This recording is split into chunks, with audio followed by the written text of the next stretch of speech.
next time. Assalamualaikum semuanya, jumpa lagi sama Aufa. Hari ini kita masuk ke sub selanjutnya dari bab usaha energi. Ini adalah bagian yang terasik gitu ya. Kenapa? Karena biasanya dibahas dengan bab-bab yang lain dan biasanya dihubung-hubungkan kayak gitu ya. Jadi ini adalah hukum kekekalan energi. Nah, lebih tepatnya ke energi mekanik ya, karena di yang kita pelajarin itu nanti ada energi kinetik sama potensial kemarin yang kalau digabung jadi energi mekanik. Bagaimana hukum kekekalannya? So ini dia. Oke, ngomongin hukum kekalahan energi mekanik, maka nggak afdal kita harus ngomongin hukum kekalahan energi dulu ya. Jadi hukum kekalahan energi itu ngomongin bahwa energi tidak dapat diciptakan dan tidak dapat dimusnahkan. Jadi dia hanya bisa diubah dari satu bentuk ke bentuk lain ya. Contohnya kalau ada misalkan apa ya, banyaklah energi panas misalkan, dia bisa dingin. Nah, itu berarti diubah tuh energinya, bisa ke lingkungan gitu ya, diubah panasnya menghilang ke lingkungan atau diserap sama apa, tapi dia tidak bisa dimusnahkan. Lalu kalau membuat api dari apa? Nah, misalkan dari gesekan, misalkan kita bikin dari batu berarti ada gesekan di situ akan menghasilkan percikan. Berarti itu mengubah gaya gesek dulu menjadi yang diciptakan itu ya.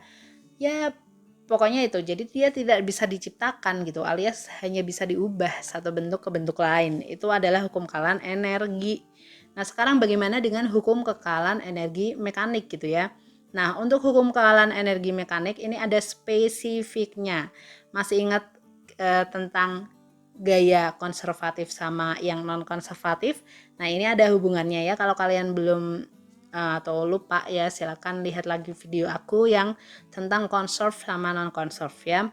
Oke, jadi pada hukum kekalahan energi mekanik itu bilang jika pada suatu sistem hanya bekerja gaya-gaya yang bersifat konservatif, jadi nggak ada gaya luar ya, ini hanya gaya dalam dan sifatnya conserve, jadi tidak ada gaya luar dan gaya dalam non konservatif. Oke, nah energi mekanik sistem tersebut kekal.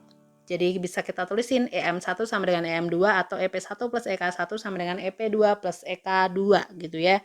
Kalau nggak konservatif boleh pakai ini nggak boleh ya. Jadi misalkan ada gaya gesek di situ jangan pakai ini, tidak boleh ya. Pokoknya nggak boleh. Dah, itu ya. Kita langsung ke contoh soalnya aja.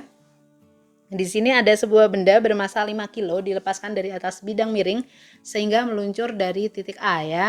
Hitung kecepatan di titik B dan C. Nah, karena di sini tidak mengatakan bahwa ada gaya gesek di sini, maka bisa kita anggap di sini dia conserve ya atau konservatif, sehingga bisa kita gunakan tadi tuh rumus si hukum kekalahan energi mekanik.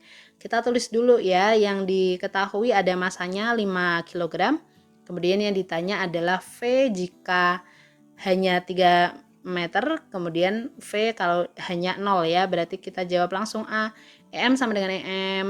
Nah, EMA, EMB ya. Sama dengan EMC juga, tapi kita satu-satu dulu. Oke.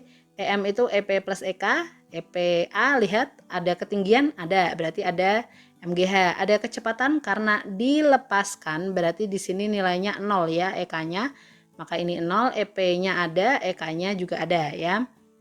Massa boleh kita coret, tapi hati-hati kalau semuanya punya massa boleh dicoret, kalau enggak jangan ya. Nah, selanjutnya G-nya 10, ketinggiannya 4, kemudian ini 10, ketinggiannya 3, dan setengah VB kuadrat. Ini 40 ya, ini 30, sehingga bisa kita langsung kurangin, 40 kurang 30 itu 10, dan 2-nya pindah ke sana jadi 20 ya, so akar 20 itu adalah 2 akar 5. Ini dia jawabannya. Kita akan lanjut ke yang B, dimana disuruh nyari yang C ya. Nah, ini boleh bandingin A sama C atau B sama C, karena udah dua-duanya diketahui gitu ya. Tapi karena yang lebih gampang adalah di A, maka aku pakai EMA sama dengan EMC. Di mana EM sama dengan EP plus EK, tulis aja ya. EP-nya sama ya MGH ditambah EK-nya 0. Nah, di C lihat. Ketinggiannya 0 ya, berarti nggak punya energi potensial. So, ini EP-nya 0, EK-nya ada ya. Masanya coret sama. Kemudian G-nya 10, hanya 4 ya. Setengah VC kuadrat. 4 kali 10, 40 kali 2, 80 ya. Jadi akar 80 alias 16 kali 5 berarti 4 akar 5. Oke. Itu dia jawaban yang contoh soal ini dan mengakhiri hukum kekalan. Habis ini kita masih belajar apa lagi? Ya pokoknya stay tune terus di channelnya Aufa ya. Semangat terus belajarnya karena masih banyak yang akan kita pelajarin di bab ini. Yeay, sampai jumpa. Assalamualaikum warahmatullahi wabarakatuh.